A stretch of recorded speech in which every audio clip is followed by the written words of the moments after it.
അപ്പൊ എന്റെ സ്വന്തം കുഞ്ഞുമക്കളെ കിട്ടുകാച്ചി നല്ല ചിക്കു ജ്യൂസാണ്. ചിക്കു മീൻസ് സപ്പോട്ട.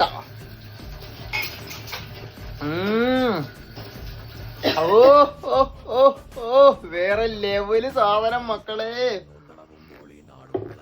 രാത്രി ഒരുപാട് ചോറും ചപ്പാത്തിയും പൊറോട്ടയൊക്കെ വലിച്ചു കയറ്റുന്ന നേരം കൊണ്ട് ഒരു ജ്യൂസും കുടിച്ച് അങ്ങോട്ട് കിടന്നാലെന്നെ മക്കളെ വേറെ ലെവലായിരിക്കോട്ടാ.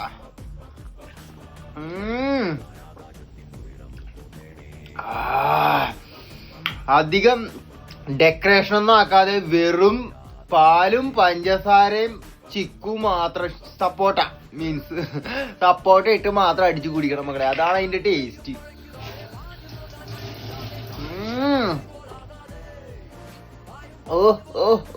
ചിക്കുവാണ് മക്കളെ എടുത്തേക്കണത്. ചിക്കു മീൻസ് സപ്പോട്ട എന്നൊക്കെ പറയൂ ഇതിനെ. എന്റെ മക്കൾ എന്ത് പേരാണ് ഇതിനെ പറയണമെന്ന് കമന്റിലൂടെ അറിയിക്കുക.